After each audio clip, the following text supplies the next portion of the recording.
Bom dia.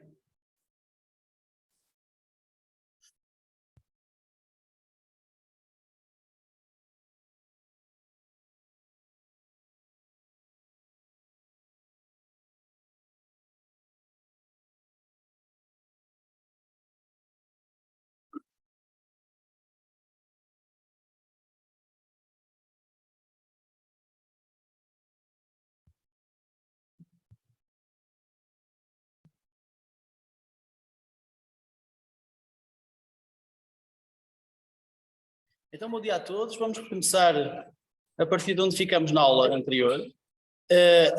So I switched to English. And if you remember where we were last week, we were at the point where we introduced ROS, but in fact, we were just doing an example without ROS, just so you know how hard it is if you don't use ROS and what ROS does for you automatically. So in the end, we were able to do a serialization of a class dog where we would send the name, the age, the color, and the brothers. But we had to do the message passing from one place to the other using sockets. That was exercise 1. And then in order to send a complex structure, as is the case of this class dog, we had to, hello, good morning. If you can please close the door. Yes. Thank you. We had to do the serialization and then the deserialization, as I told you last week. And ROS does all this for us in a much easier way. And that's what we are going to learn how to do today. So the first thing that we can start doing is exercise 3. So in exercise 3, we are going to do an example of publication and subscription in ROS. So this is how ROS sends messages from one node. That's how ROS calls a process which is connected to the ROS ecosystem. It calls it a node. From one node to the other. In this case, we will have a publisher node and a subscriber node. So the first thing we need to do is to create a package. Packages are the folders in ROS. So whenever you want to do some code, you have to organize this code in terms of functionalities, and these functionalities are typically organized into packages. So we are going to start by creating first a ROS package using this catkin create package. So let's get started. I will go to part 8. This is let me just see if this is in the solutions or the, yeah, part 8 here. Well, actually I can copy this, copy paste, in order to have here my exercise 3.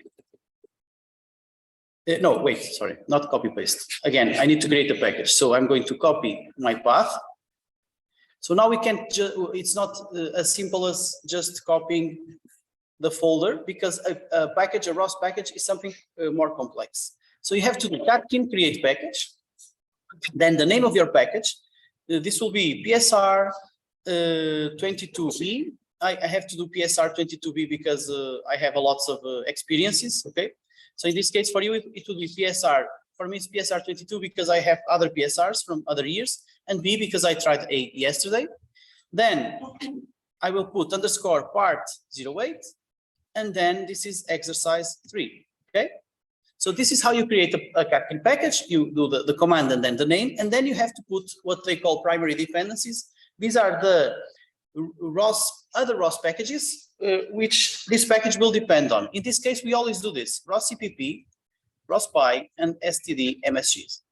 Okay, so these are the typical packages to which our nodes may depend. We do it as a standard. Sometimes it's not needed, sometimes it is. Often it is, I mean. So I just do it like a recipe, and it always works for me, so I don't really care about doing something extra. Typically, for example, ROS CPP will not be needed right now. That's for C++ programming. In any case, that's how you create a package. And what is a package? So now we have here our folder, and you can see that our package will have a folder called include. That's not needed because that's for CPP, so I can just delete it for now. And then it has a folder SRC, which has nothing for now. That's where we are going to put our Python nodes.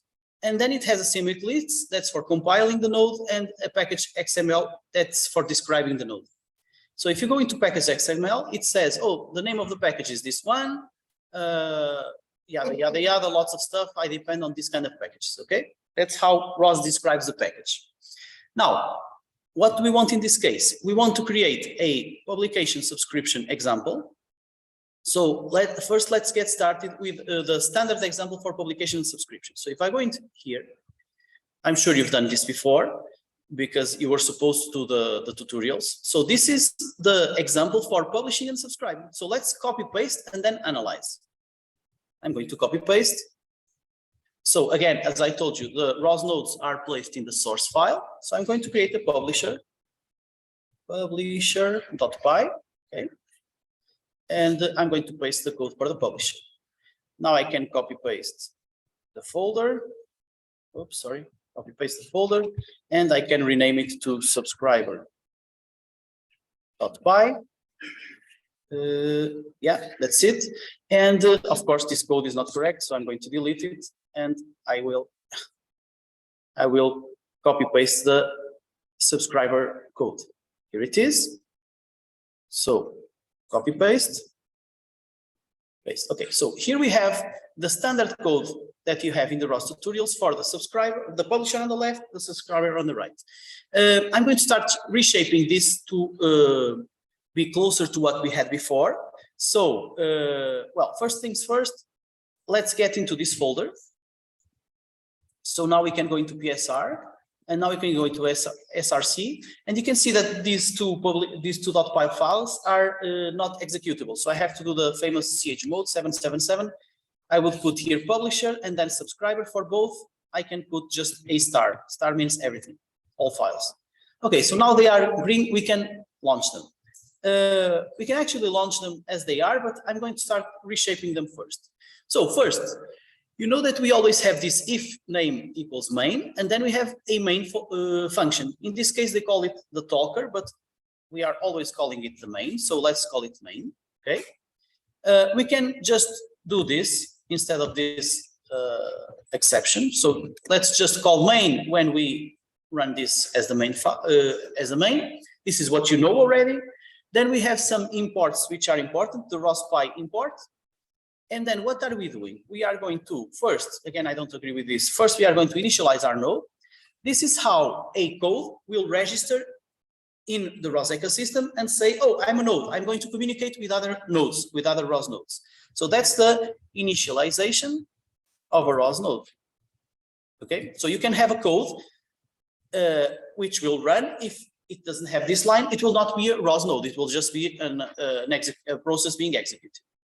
Then this node in particular will create a publisher. Create the publisher, right? Yeah, Bruno.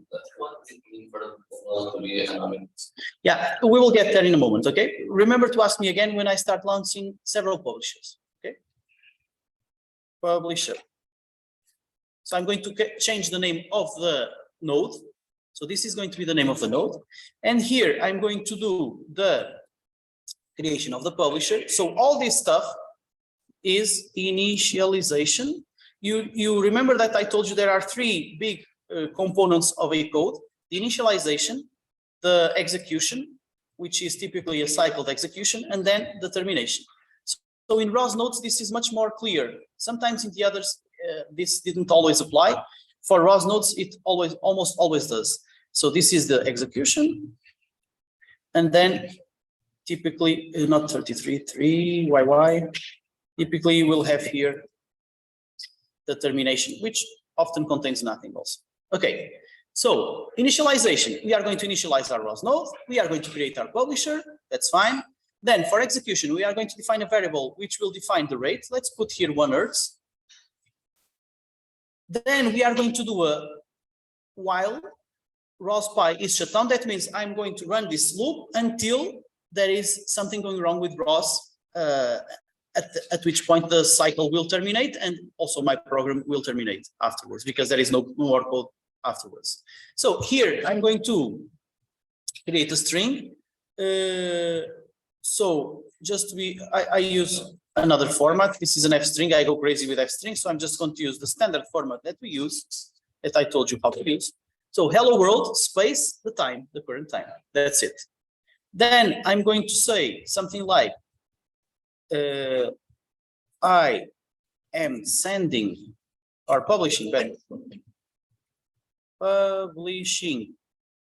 and then we put the message plus MSG, which means that I will need my message not only to send, but also to print saying I'm going to send. So let's just put here message. That's the message I'm going to send. Okay. And now I'm going to say publishing this message, and then finally I will do the publish. This is the publisher. Okay. So my publisher is a variable which was created to be a publishing rows.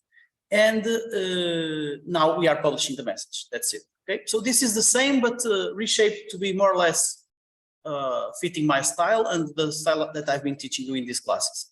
So this part here, the first argument of the publisher, is what is called the topic name. What is the topic name? So whenever this a ROS node is sending information, it is sending information through a communication channel. And this communication channel is called the topic. Okay.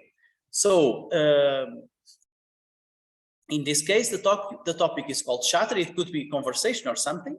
We will change it in the future. But this is very important because it means that nodes can speak to other nodes in specific topics of conversation. And so you can have many, many topics of conversation. So I can be discussing something like politics with you and sports with you. Those are different topics of conversation. If, for example, Gonçalo likes politics as well, he will join me and Isabel speaking about politics, okay? Something like this. So a topic is a topic, a group of subjects of conversation into which all nodes are interested in communicating about, okay? So this is the publisher. Now we can go into the listener, or let's call it the subscriber, it's better. So this function here is the main, once again. So you can see there the main. For DD, we don't need this. So again, we will have some initialization, which is here. We are going to initialize the subscriber. And then we are going to do a raw spin. So raw spin is the execution part.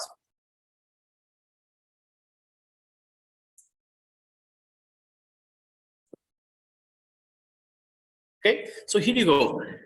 Well, we can also, just to be formally correct, we can put the termination, which also contains nothing in this case. Right, so here it is. So from the publisher side, what will happen? It will start by creating a ROS node. So it will register into the ROS ecosystem. Then it will create a publisher. A publisher is a tool to send messages. So this is someone who will publish information. Then it will go into a loop. And every second, because this is a 1 Hertz frequency, every second, it will create a message called hello world and the current time. Say the log info, that's just a print to the terminal, publishing this message and then publish it, okay? So on the other side of the subscriber, what do we have? We have the main function, which will start again by registering the node. This node is going to be called the subscriber. Okay, anonymous true, we will get there in a moment. And then we are going to initialize a subscriber component, which will receive messages. So a subscriber is a listener. It will just hear a particular topic. In this case, we have the topic chatter. Okay, then we have the string, which is the type of information that goes into that communication channel. So for example, if I'm speaking with Isabel and Gonçalo about politics, that's my topic name. But the messages that I convey to them, because I'm the publisher, they are the subscribers, for example, the messages that I send to them must be in a specific shape. Those are the message types. In this case, the message type is a string, okay? That's just a message with a single string. You can think of the message, for example, as the language that I'm speaking. So I can be speaking to them about politics, but using English. And I can speak to someone else about politics, not in the same topic name, let's say, Portuguese politics. In Portuguese, that will be my message type. So we have two things. Yeah, go ahead. So the right one we use a cross beam agents really. What about the left one? The rate that just speaks like everyone's every on Earth? This Q size, you mean? I'm sorry, your English accent. I have to sync. Publishers, you don't do cross beam. So is it just the rate that's given to every every 1 hertz. The publisher, we don't do a ROS. Steam. No, we don't, because we are. You did the right? That's a steam every 1 second. Basically. Yes, this function here, it will try to get to 1 hertz. So it will do something like this. The rest of the instructions in the loop have taken this amount of time, and if some time is still left for me to get to 1 second, to 1 hertz, I will wait that time. So this is an attempt to reach 1 hertz. Of course, if all these instructions take a lot longer than 1 second, for example, 10 seconds, it's impossible to reach 1 hertz. It will do its best. But the rate that schemes it every. It will try to. That's what I'm saying. Yeah. It will try. It will try, because if the other instructions take longer than 1 second, it's impossible to. Okay. It will make an attempt. So it sleeps either 0 seconds if it doesn't have enough time left, or the amount of time in order to get to 1 hertz. Okay. Where was I? Yeah, I was telling you about the difference between topic names and message type. So this is the message type that we are sending on this topic shutter, and then the subscriber is someone that will be listening. So when you listen, you have to define what you do when you hear something. So when a message arrives to the subscriber, we will do something, and this something is written in a callback function. So typically, I also call this callback.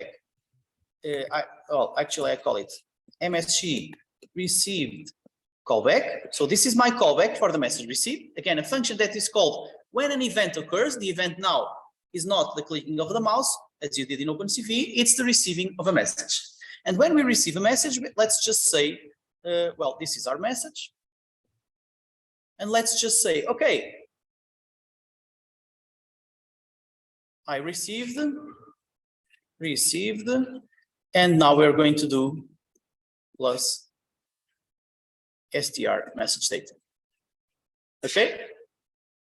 So you're just printing, I received this message, and that's it. Okay.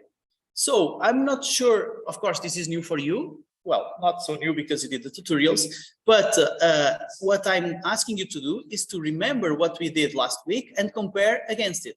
Because if you remember what we had to do in order to have communication and serialization, I'm talking about this, that was a big mess in comparison to this publisher.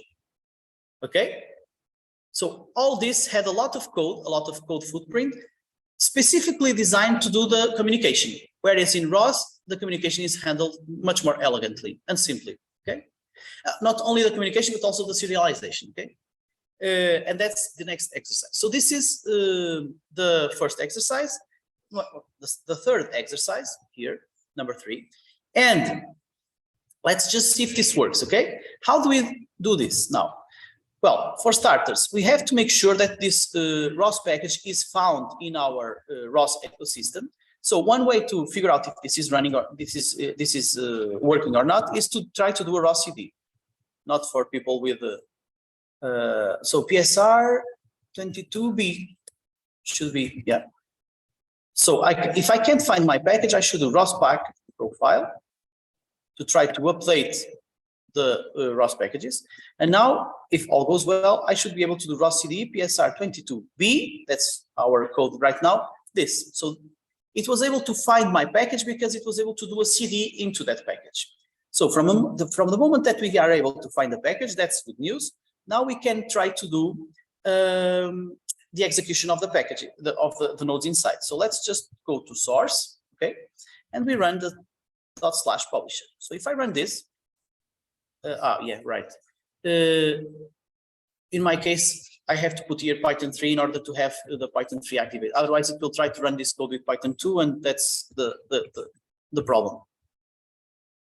Yeah, so now it's saying, oh, I cannot register with the master node. Well, for running ROS, there must be a master node, which is someone that will manage the communications, okay? It will have a table of everyone that's trying to say something in some topics, and everyone that's trying to listen in order to say, okay, you want to speak Portuguese politics, you should speak to that guy, which is listening.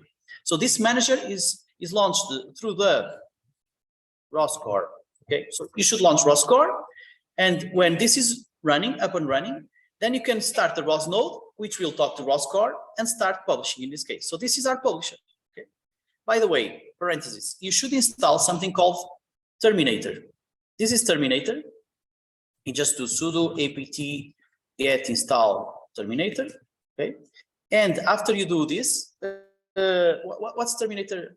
Why is it interesting? Because you can split the screen into several segments. For example, if you push Control Shift O, you will split it horizontally. If you do Control Shift E, you split it vertically. If you do Control Shift T, you do a new tab. And then this is important because we are going into the point of ROS where we are not just using a single process. We are launching many processes, okay? So you will need many terminals to do so. Of course, there are other ways, typically the ROS launch files, but we will need to be able to quickly instantiate a new terminal and launch another ROS node from there. So I tell you, you should install this terminator program and then start read some manuals or something about it. Okay, so again, here we have our ROS core. Now in the other tab, we have the publisher publishing stuff, but nobody's listening. Now we are going to create a new terminal on the right-hand side, and we are going to launch the subscriber. So /subscriber. So you can see here that this guy is publishing hello world at a particular moment in time. And this one here is receiving hello world. So now in ROS, we are already passing information from one node on the left, the publisher, to another node on the right, the subscriber. Make sense? And that was much easier than what we had last week without ROS. Now for the remainder of exercise 3, what is asked of you was to create a new well, yeah, we can use RQT graph first. Okay, let's do it. Well, actually, before that, it says let's launch. Yeah, so in ROS we can easily create new processes, new nodes. So processes running from the same code, and that's very interesting because that's all about code reusing. That's what we want. We want to use the same code for doing different stuff. So, for example, here what we ask is to try to launch what we call a constellation of nodes. That's because we are launching many nodes in order to test just the flexibility of the communication systems in ROS. For example, we are going to launch a new publisher in the topic conversations. But before that, we need to do this part, okay? So now let's try to do the configuration of our node. So how can we configure, for example, in order to make our node publish in different topics and also change the content of the message? So we've done it before. We can use the argparse. Let me just search here for argparse something. Well, control argparse, argparse. No results found. Let's try. Because I'm not searching in the proper place. Well, easier if I search like this. So, for example, let's pick up part 3, for example. That should have an argparse. T.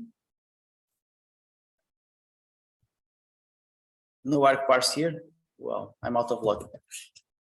But I should find argparse. Search in all files. Yeah.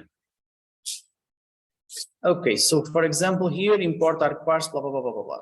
So you can see here that we were able to use argparse to configure our node. So let's just use it like we did before. So of course we have to import argparse here. Import argparse, yeah. Now we are going to do an argparse. Let's forget about the description, and our arguments will be first the topic name. So let's just say -t for topic, -- topic, okay? And this will be a string. It is not required, and by default, it is going to be shatter because that's what we had before. So this is a new argument for our publisher code, which will create an argument in the dictionary. Well, I can print the dictionary so that you remember about it. Print args. So if I run the publisher again, you can see here that right now my args is a dictionary, which will contain a key topic, and the value for that key is the shatter, which makes sense. So now I just have to use it. So here I'm defining the topic name. So let's just do here args shatter. Sorry, topic. That's the key value. Okay. That's how I go about defining the topic name. I can do the same in the subscriber side. And I will. I don't need this main anymore. Yeah. So let's do the same on the subscriber side. Again, we need to import our parse. And so this topic name is the same. And here we are going to put args topic. Right? Now, we ask for 2 additional configurations just on the server side, which are,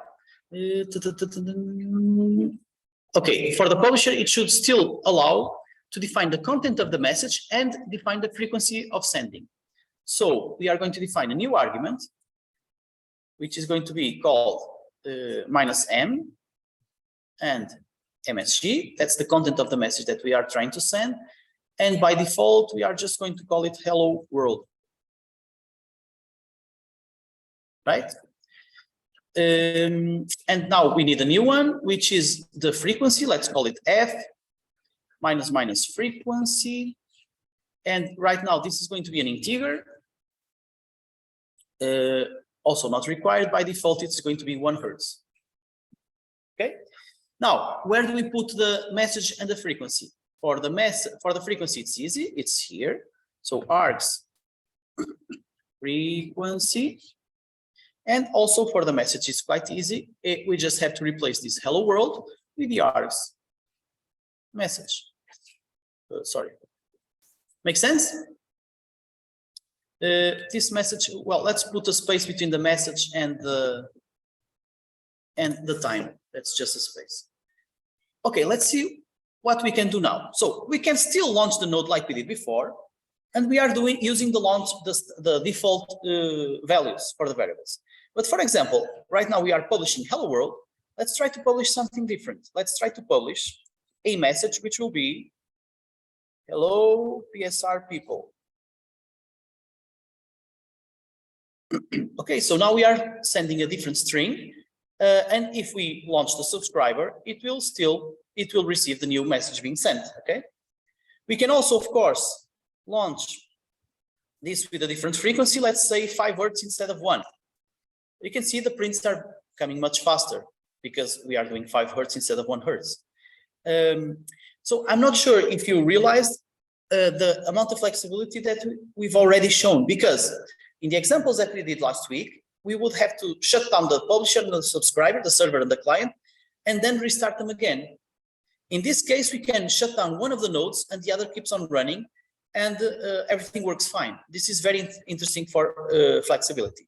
Now, Bruno's question. Let's say that now we want to have a different node, which also is going to subscribe the same conversation, okay?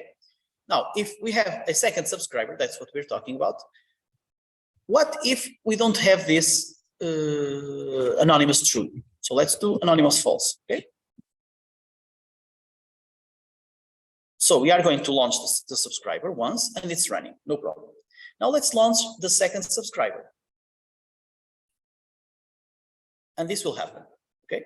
So what will happen is that right now we have 2 nodes, the one on top, subscriber 1 and subscriber 2, with the same name.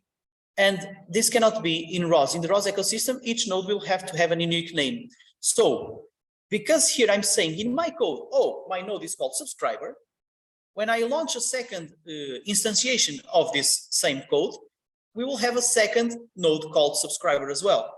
And that will cause the first node to be killed, okay? Makes sense, Bruno?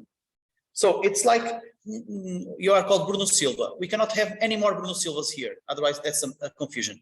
So the way to solve this is, for example, suppose another Bruno Silva comes into the door. What I will do is say, okay, I will add to your name, Bruno Silva _ a random number. So you will be Bruno Silva 3567889, and the next guy called Bruno Silva will be Bruno Silva, some other random number. And that's what the anonymous true does, okay? So for example, if I do anonymous true, it will, again, I'm going to run the subscribers from start. So if I run this subscriber, you can, so I'm going to create here something called ROS node list. So this is the list of ROS nodes right now. look, the subscriber is not just called subscriber, it's called subscriber and then a random number.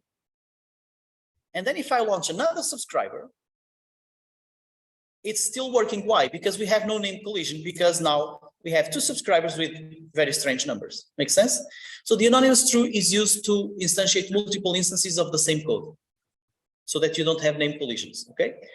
Of course, this is only the case if you don't care about the name of the node. If you really wanted to call it subscriber 1 and subscriber 2, let's see it in the next class. In the practical assignment, we will do it.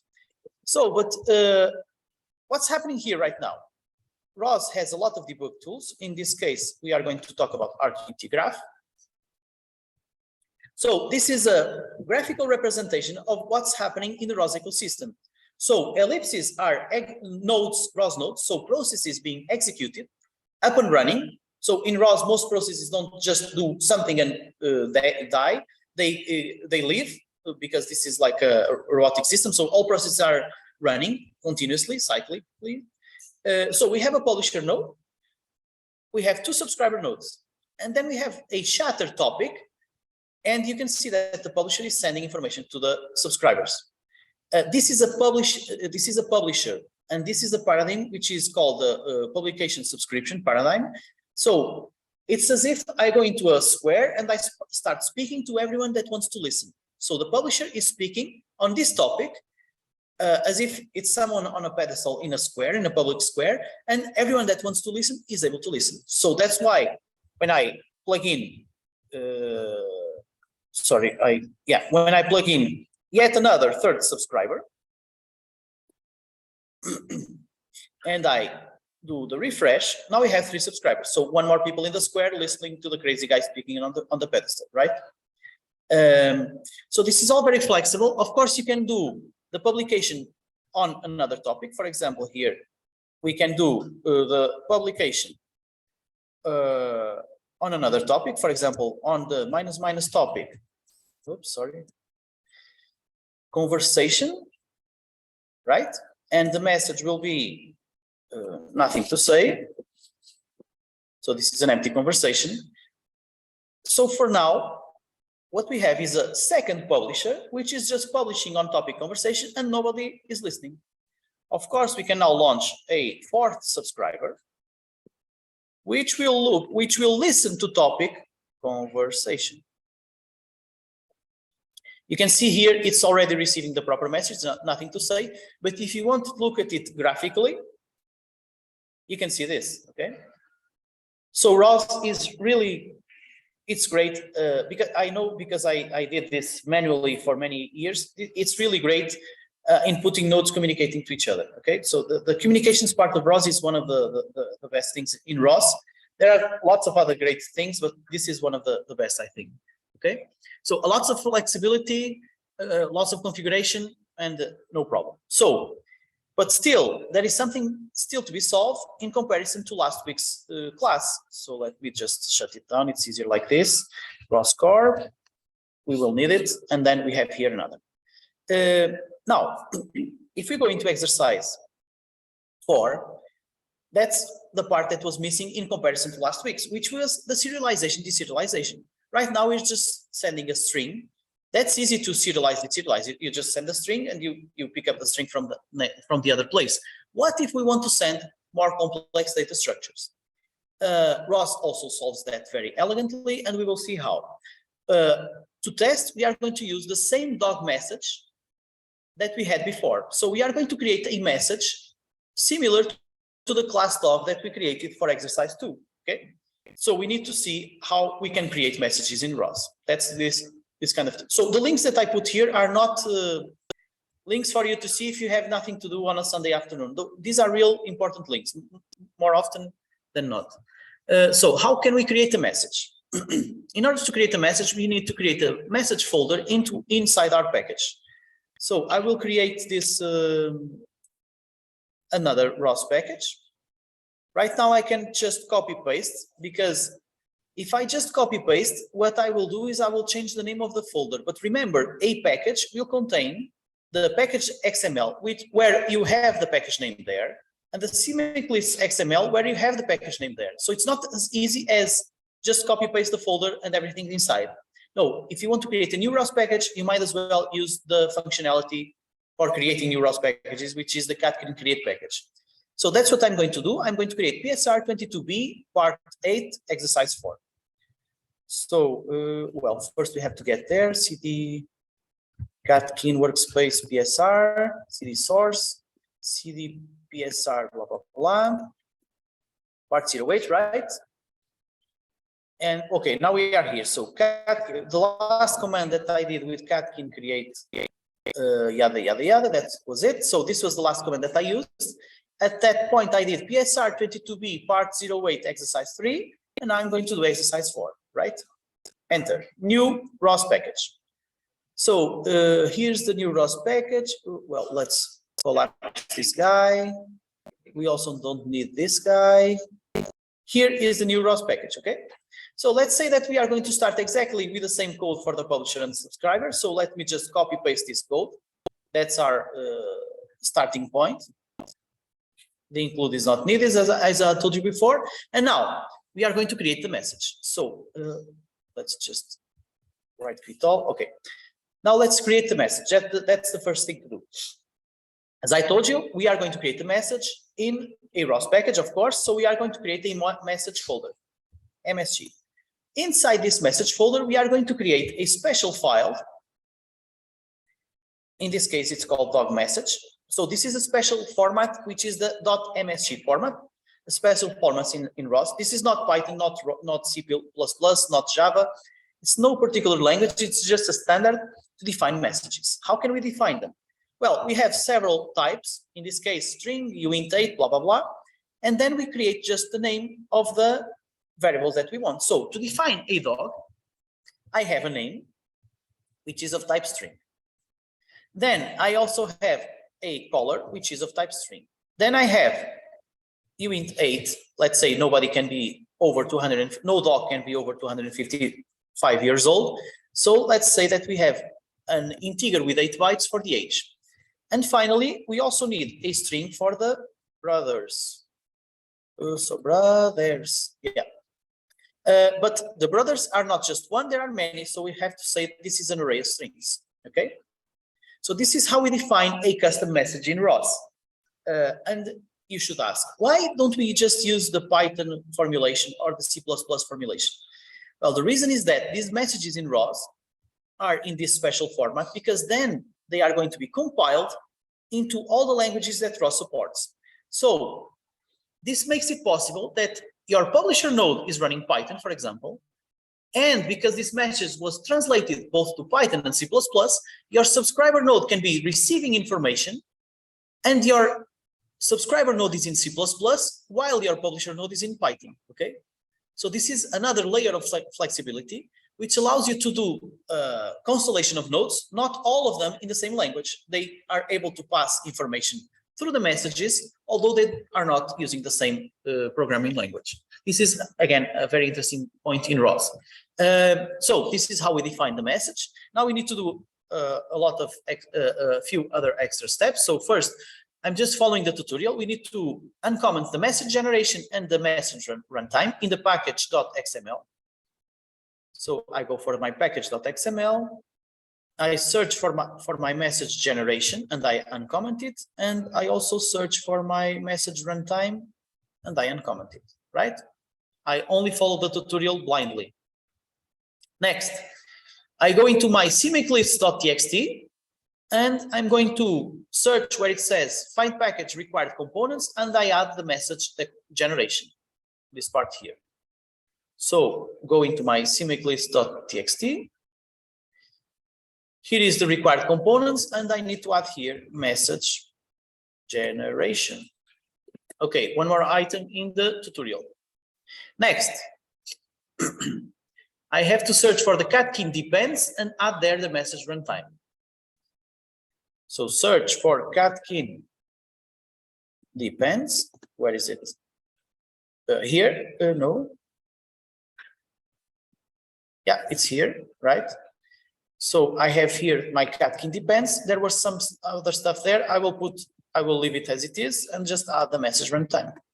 Okay, one more item Yeah, now, finally, I will tell him that my messages that I need to generate are in this particular file. So .msg, where is it? Here. So here, look, generate messages in the message folder, right? So I'm just going to uncomment this and say, oh, my folder is called dog.msg. You may have more than one message folder here. In this case, we have only one. So now I've added my message file. Next item. Well, that's it. Now we go into generated messages and we have to uncomment it. So where is generate messages? Find generate messages. Here it is, and uncomment. That's it. Now it says, okay, so if you want to go, you can go directly to the next section. So let me just skip this. Well, before that, we can just test this using ROS message.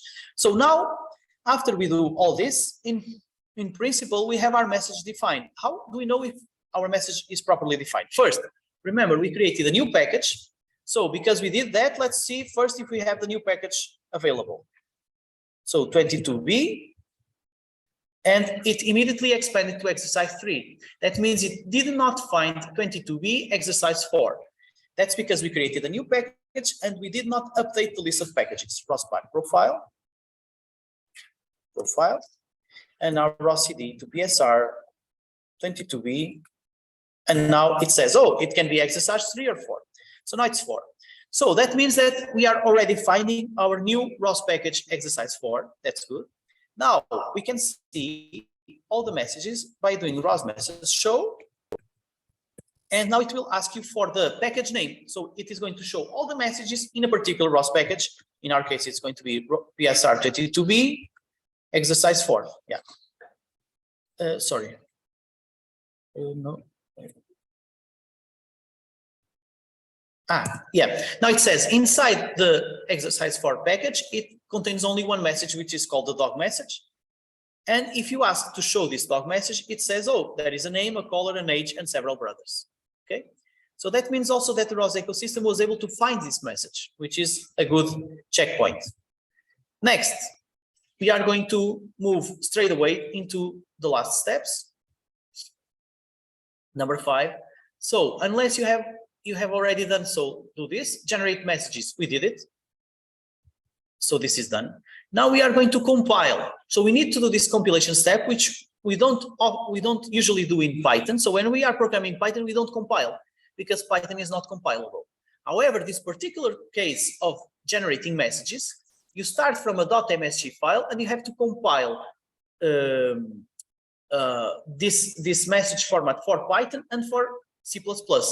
So this, in this case, we need to compile our ROS packages. How do you do that? You also learn this. So you go into your Catkin workspace. In my case, it's Catkin WS PSR. So I have a lot of them. That's why I have this just for PSR. And you do Catkin make. So this Catkin make will compile all the packages that are inside this folder, this Catkin workspace. And in particular, it will generate the messages that we've created. Look here, scanning dependencies for target, blah, blah, blah, blah, blah, blah. And then it says generating C++ code for dog message, generating Python code for dog message, and generating your Lisp code. Well, Lisp stands for lost and stupid parentheses. So this is a language that nobody uses anymore. Well, some people use apparently. It's for AI, for artificial intelligence. Anyways, we have compiled our dog message for many languages, including Python. So now we can use it in Python. That's the important part for us. So now, since we have our message compiled, the next question is, how can we use this message in our code, right? So we can use it as follows. Let's do the publisher and the subscriber. So these were direct copies of what we had before. And now the important part is how we can, instead of sending just a standard string as we did before, so we just send a message. Our message was a string saying hello world or something else. Now we are going to send the dog. So first, let's create a dog message here. So we are going to import our PSR part 4 dot MSG, sorry, from blah blah blah import, and now it's called dog. Okay, so we've just imported the dog message from package PSR part 08 exercise 4 dot messages. We imported the dog message.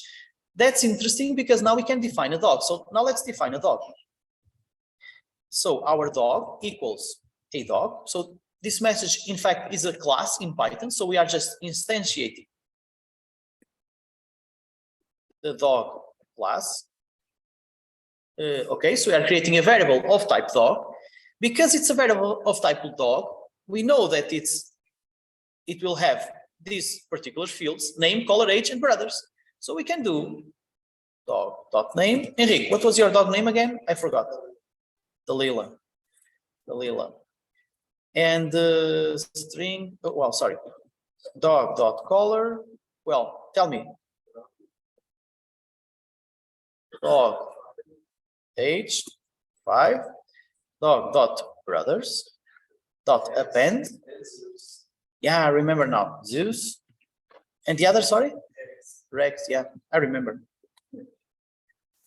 Okay, so this is just a local data structure, which is a class, okay? So it's an instantiation of the class dog, which was created automatically after the .msg file, but it only exists in the publisher. So now we want to send this message, this particular dog, Delilah, we want to publish this information so that subscribers may receive it. So how do we do that? When we create our publisher, we don't publish strings. Now we're going to publish dogs. Okay. So we are going to publish messages of type dog. So now it's as if I'm not speaking English politics to Isabel. I'm going to speak in the same topic. So I will not be speaking to Isabel anymore. I will speak in the same topic name. In this case, shattered by default. I will speak Portuguese politics, for example. In this case, instead of sending a string, I'm sending a complete data structure of a dog. So now, of course, here I need to, instead of saying publishing, now I'm going to publish the dog.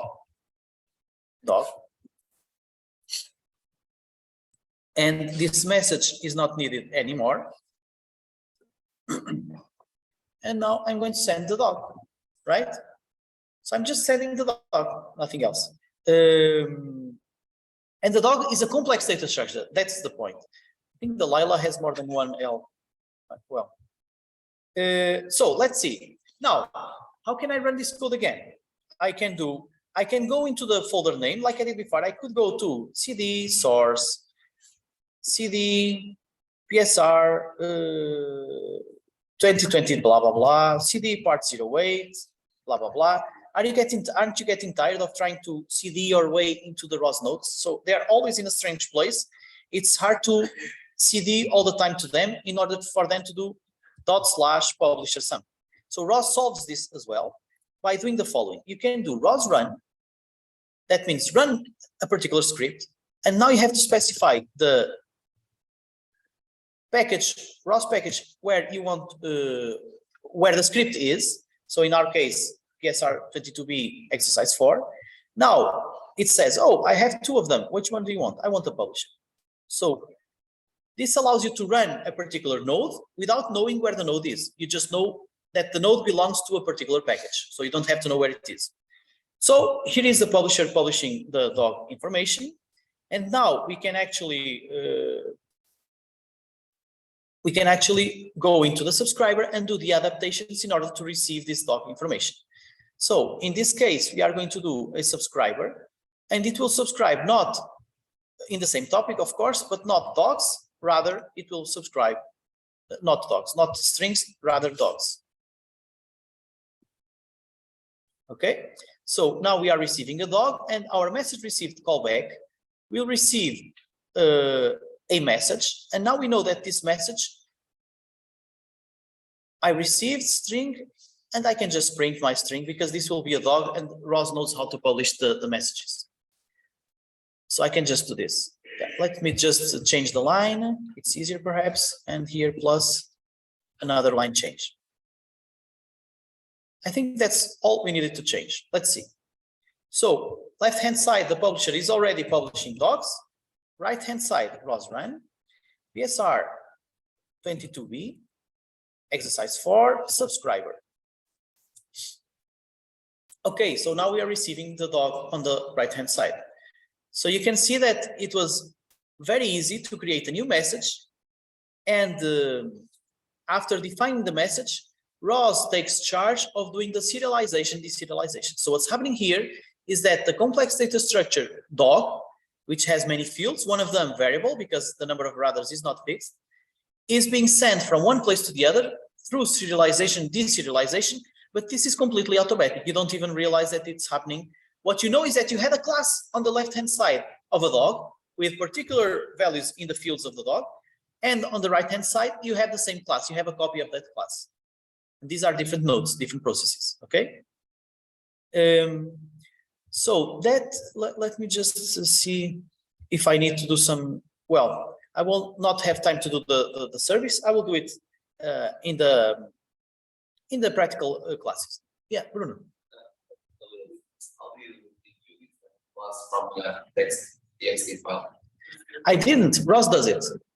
So when we compile our Katkin workspace, because the package is inside the Katkin workspace, what happened is that part of the compilation tasks was to say, okay, you have a message here, and I have to compile this message into a class, a Python class that represents this message. And additionally, it also created a raw CPP representation of that message.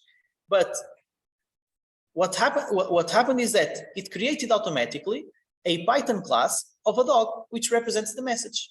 And that's what I'm doing here when I do dog equals dog parentheses. I'm instantiating an object of that class. I will show you the class. The compile file what? Was PSR going to private or dog message where you wrote the. What is this file? That's what you're saying, this compile file. Also, is that the file where you wrote name Aula, string? No, it's not that file. No, it's not this file. It's a compilation of this file into Python. Let me show you. Let me show you. I will. Yeah, I'm opening it here. Open file. So it copies it to devel. Share, I think. I'm not sure. I have to search. Part of the exercise 4. No. I don't know. It's somewhere here, but I don't know where. I have to search it. Perhaps it's not share, it's leave. Let's see. Python 3. No. Well, perhaps I can be smarter than this. Let me launch my terminal and go into Katkin workspace, PSR, blah, blah, blah, cd devel. Okay. And now we are going to find dot minus name dog. Let's see. No. What is it? Include? Could it be include? Well, perhaps PSR 22B. Pardon. Oh, here it is. Okay, this is, I think, this is the C++ version, I think. Yeah, that's a header file for the C++ version. Okay, so I found the C++, not what we wanted, but close. Now, where is the Python version? Not sure. PSR part 0 exists. Not here. Yeah, because this is in the include. Include is typically for the C++. In Python, that should be in the lib, I think. Package config, no. Not here. Also here, I don't think so. Well, perhaps. PSR 22B. Oh, message.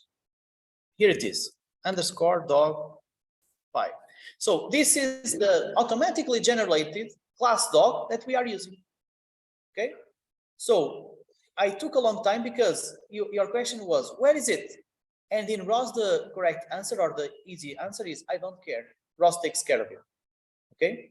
So this is automatically generated from the MSG file, and this is transparent to you. You don't have to know how we did it. So actually, I don't think I've ever looked into a message like this, but so you can see it's not easy because this is supposed to be completely how to say, general for any message, for any .msg that you write, it will create something like this. So for example, you remember that we needed to serialize, deserialize. Here is the way to do it. Serialize, deserialize. Okay. Was this the answer to your question? Okay, okay. So guys and girls, let's go to the practical classes. See you.